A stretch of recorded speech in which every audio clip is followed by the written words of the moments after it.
نحمده ونصلي ونسلم على رسوله الكريم اما بعد فاعوذ بالله من الشيطان الرجيم بسم الله الرحمن الرحيم عن ابن عمر قال قال رسول الله صلى الله عليه وسلم ان الدعاء ينفع مما نزل ومما لم ينزل فعليكم عباد الله بالدعاء رواه الترمذي ورواه احمد عن معاذ بن جبل وقال الترمذي هذا حديث غريب۔ حضرت ابن عمر رضی اللہ تعالیٰ عنہ فرماتے ہیں کہ میرے آقا نبی اکرم صلی اللہ علیہ وسلم نے ارشاد فرمایا، دعا نازل شدہ آفت میں بھی نافع ہے اور اس بلا میں بھی جو ابھی نہ اتری ہو۔ تو اے اللہ کے بندو، دعا کو مضبوط پکڑو۔ اس کو امام ترمذی احمد نے نقل کیا بروایت حضرت معاذ بن جبل۔ ایک تو دعا کی برکت یہ ہے آئی ہوئی بلا اللہ ٹال دیتا ہے، دوسری اس کی برکت یہ ہے کہ اگر بلا آنے والی ہو تو دعا سے اللہ تعالیٰ بلا کو بھی ٹال دیتا ہے۔ یہ سب کا سب تقدیر معلق کے متعلق ہے، اور یہ یاد رکھیے دعا کے لیے بلا آنے کا انتظار نہ کیا جائے کہ بیمار ہوں گے تو دعا کریں گے، غریبی آئے گی تو دعا کریں گے، آفت آئے گی تو نہیں، دعا پہلے ہی کرو۔ حضرت امام غزالی علیہ رحمہ فرماتے ہیں کہ جیسے ڈھال سلاح یعنی ہتھیار کا وار روک لیتی ہے، اور جیسے پانی لگی پیاس کو بجھا دیتا ہے، اور یعنی ڈھال اور پانی ان کے اسباب ہیں، ایسے ہی دعا آئی ہوئی بلا کو روک لیتی ہے اور لگی ہوئی پیاس کو بجھا دیتی ہے۔ اور اللہ وحدہ لا شریک خود ارشاد فرماتا ہے وَلْيَأْخُذُوا حِذْرَهُمْ وَأَسْلِحَتَهُمْ، اب وہ تمہارے مقتدی ہوں چاہے اپنی پناہ اور اپنے ہتھیار لیے رہیں۔ ہمیشہ اسباب بھی اللہ تعالیٰ کی طرف سے ہیں اور مسببات بھی اللہ تعالیٰ کی طرف سے۔ یہ تمام کے تمام معاملات اللہ تعالیٰ نے کیوں دیے؟ تاکہ انسان اپنا بچاؤ کر سکے۔ وعن جابر قال قال رسول اللہ صلی اللہ علیہ وسلم ما من احد يدعو بدعاء الا آتاه الله ما سأل او كف عنه من السوء مثله ما لم يدعو بإثم او قطيعة رحم رواه الترمذی۔ حضرت جابر رضی اللہ تعالیٰ عنہ سے روایت ہے، وہ فرماتے ہیں کہ میرے آقا نبی اکرم صلی اللہ علیہ وسلم نے ارشاد فرمایا، جو شخص کوئی دعا مانگے تو ضرور اللہ تعالیٰ اس کی منہ مانگی مراد دے دیتا ہے، یا اس جیسی کوئی آفت دور کر دیتا ہے، جب تک کہ گناہ یا قطع رحمی کی دعا نہ کرے۔ گناہ کی دعا قبول نہیں ہوتی، قطع رحمی کی دعا قبول نہیں ہوتی۔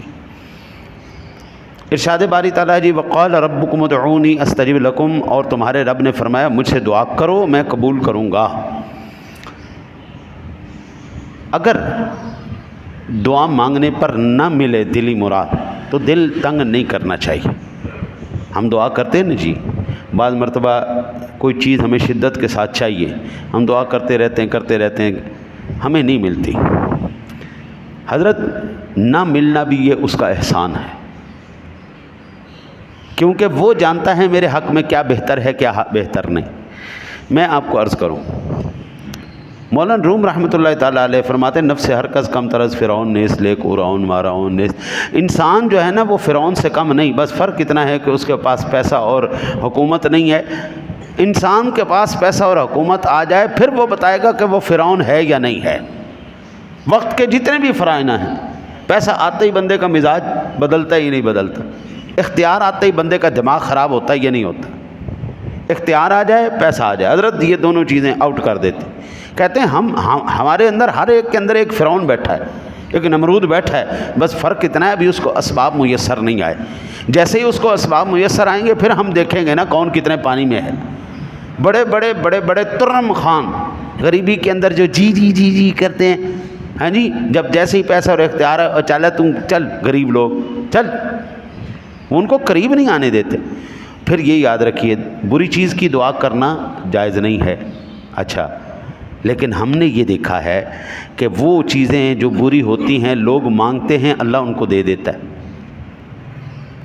حقیقت تو حقیقت ہے بھائی، آپ منہ تو نہیں موڑ سکتے۔ بری چیزیں مانگتے ہیں ان کو مل جاتی، حالانکہ بری چیز کی دعا کرنا بھی حرام ہے، حرام کام کر رہا ہے ایک بندہ لیکن اس کو مل رہا ہے۔ حضرت اس کو دعا کی وجہ سے نہیں ملا، اس کے نصیب میں ایسے لکھا ہوا تھا. دعا کی وجہ سے نہیں ملا اس کو، اس کے نصیب میں ایسے لکھا ہوا تھا.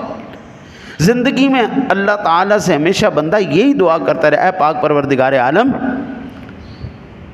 حلال روزی دینا، ایک وقت اگر بھوکا بھی رہنا پڑے نا، مولا حرام کا لقمہ منہ میں نہ جانے دینا.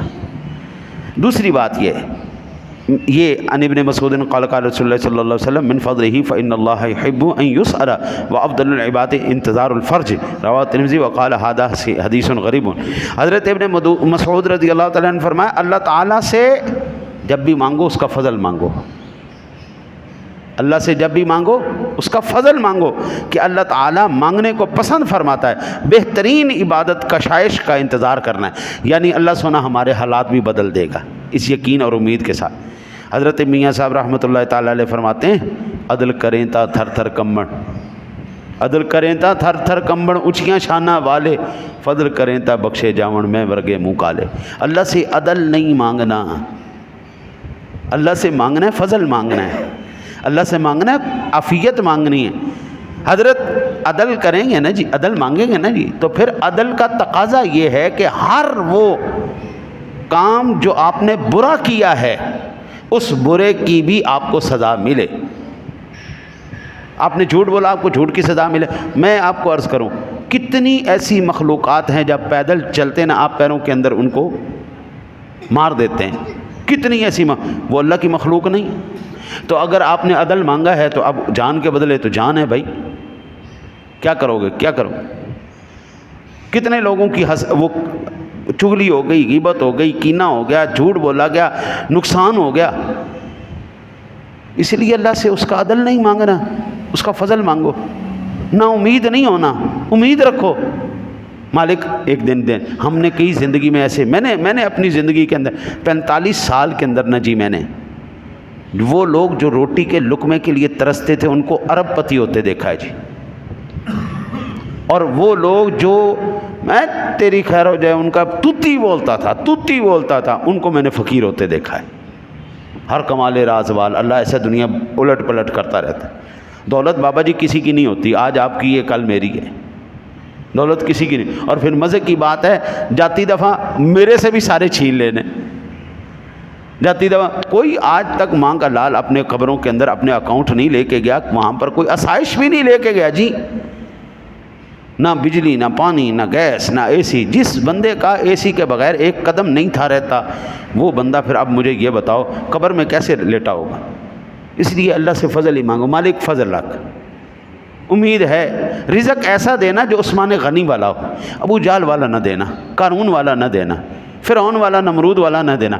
یا اللہ حکومت دینا تو صدیق اکبر جیسی دینا تو سلیمان علیہ السلام جیسی دینا تو داؤد علیہ السلام جیسی دینا. یا اللہ حکومت دینا تو ایسی دینا جس ساتھ تیری رضا بھی شامل ہو. یا اللہ پیسہ دینا تو عثمان غنی والا دینا. یا اللہ پیسہ دینا تو صدیق اکبر والا دینا، عمر فاروق اعظم والا دینا، جو رسول اللہ کو تو نے عطا فرمایا وہ عطا فرمایا. یا اللہ ایسا نہ دینا.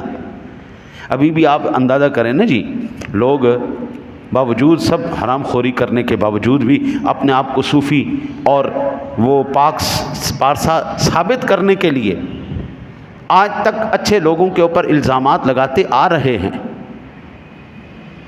14 صدیاں گزر گئیں، 1450 سال گزر گئے تقریباً جناب رسالت مآب صلی اللہ علیہ وسلم کو اس دنیا سے تشریف لے گئے، صحابہ کرام کو گئے. آج تک ایمان سے بتاؤ صحابہ کو گالیاں دینے والے ہیں یا نہیں؟ حضور کی گستاخی کرنے والے ہیں یا نہیں؟ حضرت یہ ہوتے ہیں ہر دور میں.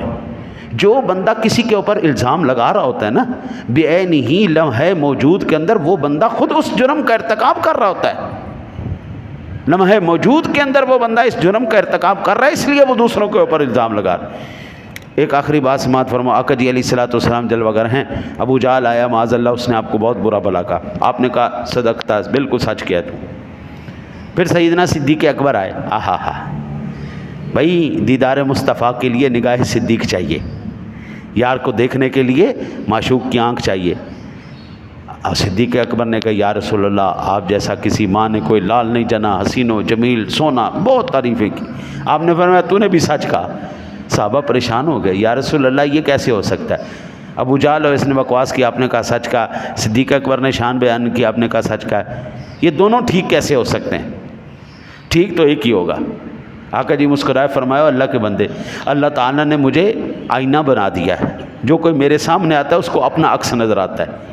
ابو جہل آیا تو اس کو اپنی غلاظت نظر آئی میرے اندر، اس کو غلاظت نظر آئی، عکس تھا نا جی، واپس لوٹ گیا۔